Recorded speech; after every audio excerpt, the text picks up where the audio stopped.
మహాత్మా గాంధీ గారు భారతదేశం పరిశుభ్రంగా ఉంటే భారతీయుల తాలూకా మనసు పరిశుభ్రంగా ఉంటుంది, తద్వారా దేశం కూడా అభివృద్ధి చెందడానికి అవకాశం ఉంటుందని ఒక స్ఫూర్తి మనందరికీ కూడా వదిలి వెళ్ళారు.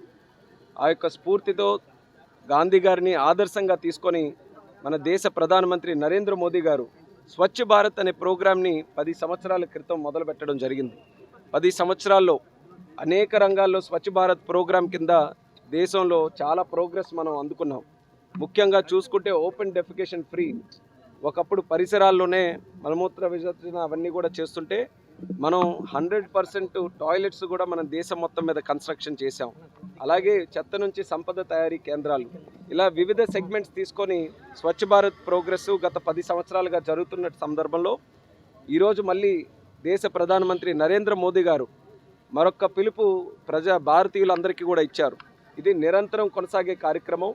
సో కేవలం ఏదో స్వచ్ఛ భారత్ పేరు కింద చేసే కార్యక్రమాలే కాకుండా మన సంస్కారంలోనే, మన నడవడికలోనే, మనం చేసే ప్రతి ఒక్క పనిలో కూడా స్వచ్ఛతని మనం అలవాటు చేసుకొని ముందుకు నడవాలని ఈ 14 రోజులు కూడా ఒక థీమ్తో ఈ కార్యక్రమం జరిపిస్తున్నాం. అందులోనే శ్రీకాకుళం కార్పొరేషన్లో మరి కలెక్టర్ గారు, అలాగే స్థానిక శాసనసభ్యులు గొండు శంకర్ గారు, కార్పొరేషన్ సిబ్బంది అందరం కూడా కలిసి ఈరోజు మంచి ప్రోగ్రాంని ఎంచుకొని ఈరోజు ఒక పార్కును పరిశుభ్రం చేస్తున్నాం.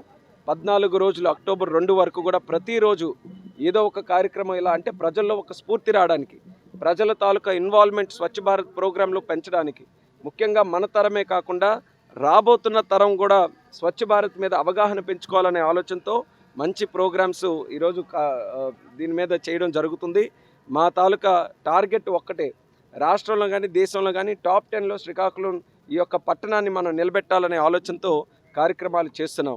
ఎందుకనంటే ఈరోజు స్వచ్ఛ భారత్ కానీ మనం చేసుకోగలిగితే దాని తాలూకా ప్రభావం మన ఆరోగ్యం మీద ఉంటుంది, మనం చేసే ఖర్చు మీద ఉంటుంది, మనం చేసే కార్యక్రమాల్లో మనకు కూడా ఎంతో ఉత్సాహంగా ఉంటుంది. మీరు కూడా ఎక్కడికైనా వెళ్ళి ఒక పరిశుభ్రమైనటువంటి ప్రాంతం చూస్తే మనసుకు కూడా ఆనందంగా కలిగి ఏ పని చేసినప్పుడు 100% పెట్టాల్సినప్పుడు 200% కూడా పెట్టే అవకాశం మనకు ఉంటుంది.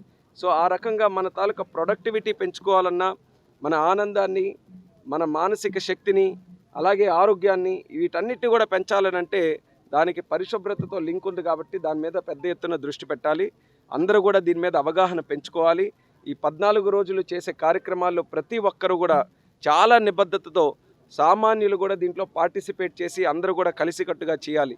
అందుకే ఈరోజు మేము కూడా చేసాం. చాలా ఆనందంగా ఉంది కార్యక్రమం చేసిన తర్వాత. అందరికీ కూడా పిలిపిస్తున్నాను, మీరు కూడా ఎవరో సిబ్బంది వచ్చారు, కార్పొరేషన్ వాళ్ళు రోజు వచ్చి క్లీన్ చేస్తారులే, లేకపోతే ఎంపీ గారు ప్రోగ్రామ్ చేస్తారులే, కలెక్టర్ గారు ఏదో పిలిపిస్తారులే, ప్రధానమంత్రి చీపురు పట్టుకుంటారులే, ఇలాంటి ఆలోచనలు కాకుండా మన వంతుగా మనం కూడా ఈరోజు ఈ ప్రపంచంలో ఉంటున్నాం, మనం కూడా సమాజంలో ఉంటున్నాం, ప్రకృతి తాలూకా ఎనర్జీని మనం కూడా పొందుతున్నాం. మరి తిరిగి మనం కూడా మన తాలూకా పరిసరాలని, మన ప్రకృతిని, మన ఇంటి బయట ఉన్నటువంటి ప్రాంగణాన్ని ఏ రకంగా పరిశుభ్రంగా ఉంచుకుంటామనేది ప్రతి ఒక్కరు కూడా ఆలోచించి పెంచుకోవాలి, ముందుకు రావాలి. ప్రపంచంలోనే భారతదేశం ఎన్నో రంగాల్లో మనం ఆదర్శంగా నిలిచాం ప్రపంచం అంతటికీ కూడా. అలాగే ఈరోజు స్వచ్ఛ భారత్ ప్రోగ్రాం కూడా ప్రపంచానికి ఒక మంచి మెసేజ్ ఇచ్చే విధంగా మన భారతీయులు అందరూ కూడా అలవాటు చేసుకోవాలి. కొన్ని దేశాలు ఇందులో చాలా చక్కగా చేస్తున్నాయి. ఆ దేశాలని మనం ఒక రకమైనటువంటి స్ఫూర్తితో మనం తీసుకోవాలి. సో భారతదేశం పరిశుభ్రంగా ఉండాల్సింది నాన్ నెగోషియబుల్ ప్రోగ్రాం. అది ఎట్టి పరిస్థితుల్లో జరగాల్సిందే. ఆ జరిగే సందర్భంలో ప్రతి ఒక్కరు కూడా పార్టిసిపేట్ చేయాలని మళ్ళీ నేను కోరుతున్నాను. ఇది నిరంతరం జరిగే ప్రోగ్రాం కింద అందరూ కూడా అలవాటు చేసుకోవాలి. ఆ సంకల్పంతో ప్రతి ఒక్కరు కూడా ప్రతిజ్ఞ పూనుకొని ఈ కార్యక్రమంలో పార్టిసిపేట్ చేయాలని మరొకసారి కోరుతున్నాను.